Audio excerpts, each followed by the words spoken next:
Ladies and gentlemen, brace yourselves. Because what I am about to reveal tonight will shake the very foundation of how the world views Africa's strength, its sovereignty, and its future. In a time when Africa's security has been underestimated, when Western analysts believed they had mapped and monitored every move of our leaders, one man has rewritten the rules of defense and strategy. Buried deep beneath the soil of Burkina Faso, hidden from satellites, drones, and foreign intelligence agencies, lies a colossal project so advanced, so meticulously planned, that not even the most seasoned military experts could have imagined its existence. This is not just about tunnels and bunkers, no, this is about a complete redefinition of what it means for Africa to defend itself in the 21st century. Captain Ibrahim, the young, bold, and unyielding leader of Burkina Faso, has just stunned the world in the face of sanctions, propaganda, and constant threats from both ECOWAS and Western powers. He has spearheaded the construction of a secret underground defense system that rivals the most classified facilities in global military history. And he didn't do it alone. Whispers say that engineers from Mali, Niger, and even sympathetic minds from far beyond Africa's borders contributed to this technological fortress for months. The West thought they were watching his every move. They thought their satellites could see it all, their spies could hear it all, and their analysts could predict it all. But tonight they are scrambling to understand how this slipped right under their noses. How did manage to outsmart the most advanced surveillance systems on Earth? And more importantly, what exactly is inside this underground defense? Some reports suggest it's more than a military base. We are hearing about massive storage vaults for Africa's gold reserves, war rooms with encrypted communications that cannot be hacked, high-speed underground transit systems linking key regions, and even weapon systems designed to deter any form of foreign invasion. If this is true, then we are looking at a once-in-a-century leap in African self-reliance, a shift so powerful that it could end centuries of military vulnerability. Tonight, my fellow Africans, this is not just news, this is a wake-up call. For too long, our security has been outsourced. For too long, we've relied on foreign training, foreign equipment, and foreign mercy. But as of today, Captain Ibrahim is making it clear, Africa will never again kneel before any empire, any bloc, or any so-called superpower. And here is my call to you, every African watching this broadcast right now. We stand at the threshold of a new era. Support this vision, spread this truth. Let the world know that Africa is not just rising, Africa is protecting itself like never before. Our sovereignty is not negotiable, our unity is not optional, and our defense will no longer be in foreign hands. Stay tuned, because in the next few minutes, I will take you deep inside this story, how it was built, why it was built, and what it means for the future of every African nation. But know this, the days of underestimating Africa are over. Welcome to Talk of Africa 360, your source for insightful news, analysis, and thoughtful commentary. If you value informed perspectives and fact-based reporting, be sure to like, subscribe, and hit the bell so you never miss an update. Disclaimer: the content on this channel is based on reliable public sources and credible online information. It is intended strictly for educational and analytical purposes. We do not promote or endorse political violence, hate speech, or any form of discrimination. Our goal is to inform, not to inflame. Thanks for being here. Let's stay informed together. Citizens of Africa, and to every heart across the globe that beats for freedom and dignity, stay with me and do not blink. What you are about to hear is unlike anything that has crossed the airwaves before. This is not a rumor, not an unverified leak, and not a piece of speculative fiction. This is a revelation that will shake the strategic balance of an entire continent and rewrite the conversation on global security.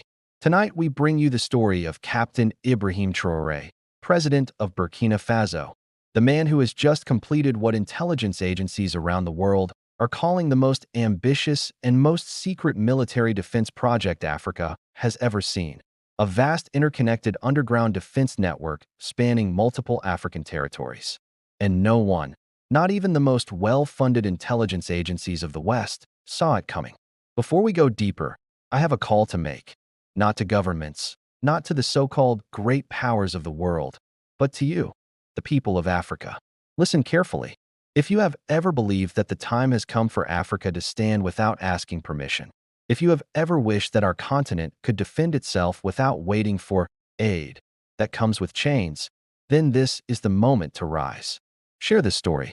Speak it aloud. Let every corner of our nations know that something monumental has taken root in the soil of our motherland. No more begging for protection. No more depending on forces that have their own agendas. From this night forward, Africa's shield is its own. Now, let me take you back to the origins of this unprecedented project. 2 years ago, when Captain Ibrahim Traoré took power, his vision for Burkina Faso was not limited to cleaning out corruption, re-establishing sovereignty, or revitalizing agriculture. Beneath the surface, literally, he was laying the groundwork for a defense system so advanced, so concealed, that not even Burkina Faso's closest allies knew the full scale of what was being constructed. On the surface, towns and villages went about their lives. Underground, hundreds of kilometers of reinforced tunnels were being built, weaving through strategic points beneath Burkina Faso, Mali, and Niger. These were not just shelters. These were fully equipped military command centers, weapon storage units, rapid deployment launch bays, and communications hubs completely shielded from satellite detection. Western observers will want to know, how could such a thing happen without our knowledge? The answer is simple. Traoré refused to follow the script. While global powers were distracted with manufactured crises, flashy summits, and staged handshakes, Africa's underground shield was being molded in silence. He utilized local engineers, trained a new generation of African architects in defensive infrastructure, and worked with non-Western partners who had nothing to gain from exposing the project. Materials were sourced locally where possible, and when imports were needed, they came disguised in civilian shipments, construction equipment, mining tools, even agricultural machinery. All the while, the real mission was hidden in plain sight. What makes this revelation even more extraordinary is the scale of its ambition. These underground facilities are not limited to Burkina Faso's borders. Under carefully negotiated agreements with Niger and Mali, nations bound by the alliance of Sahel states, the network spans multiple territories, creating a defensive web that cannot be easily destroyed. In the event of an attack, whether by airstrike, missile, or ground invasion, this network ensures that African defense forces can operate without disruption. Command centers buried deep below the earth can coordinate troop movements, launch countermeasures, and maintain communications even if surface infrastructure is destroyed. But there's more. These tunnels are not simply a military fantasy of hardened walls and steel doors. They are connected to underground hydroelectric systems, air filtration units, and sustainable food storage facilities.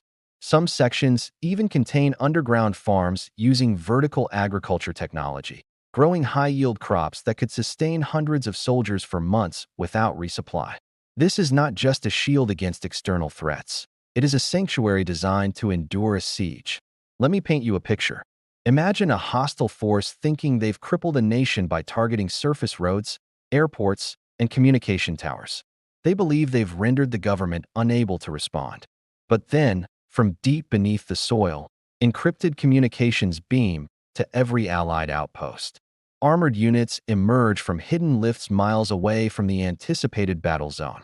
Artillery fire comes from launch pads that were never visible to reconnaissance drones. And as the enemy scrambles to respond, the African defense network shifts again, emerging from a different location. This is not static defense. This is adaptive, fluid, and unpredictable. Some of you may be asking, why keep this secret until now? The answer lies in strategy. In the early stages, revealing this project would have invited sabotage, sanctions, and infiltration. The West has a long history of crushing African self-defense initiatives before they can mature.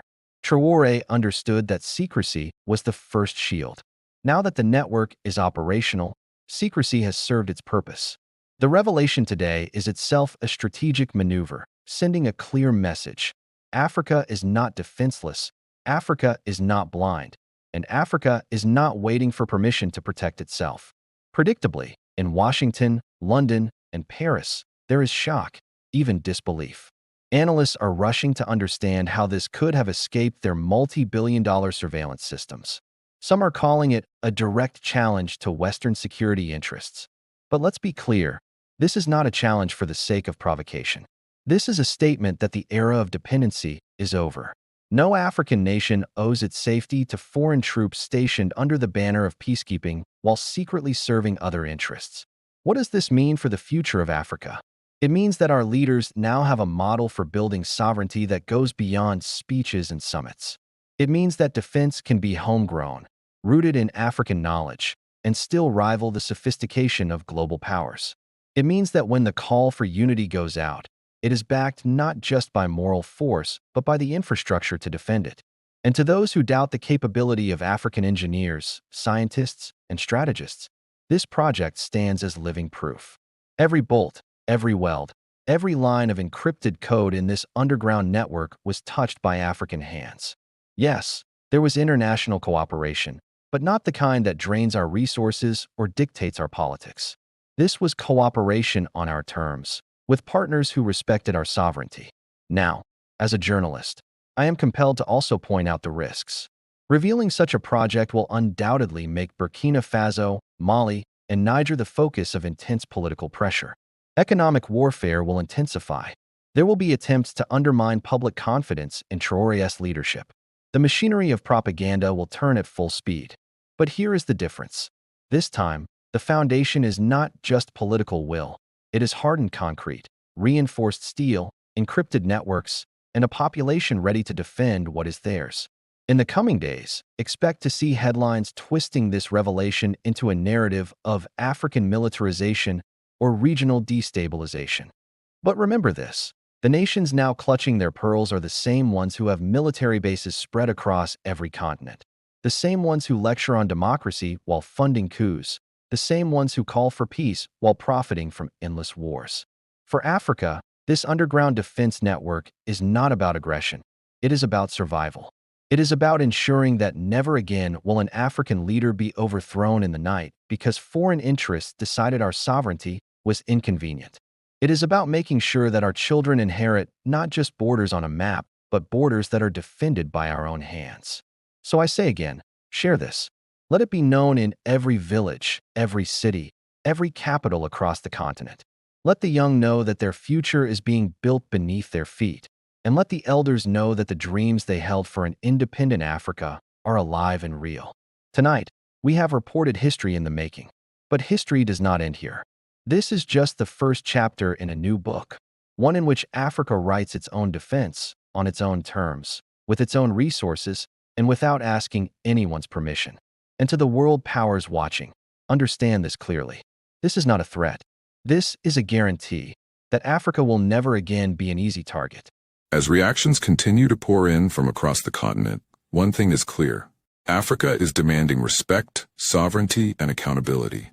Was this just a diplomatic misstep or a deeper sign of shifting global alliances? We'll be watching closely. If you found this story important, don't forget to like, share, and subscribe for more real, unfiltered African news. This is Talk of Africa 360, telling the stories that matter.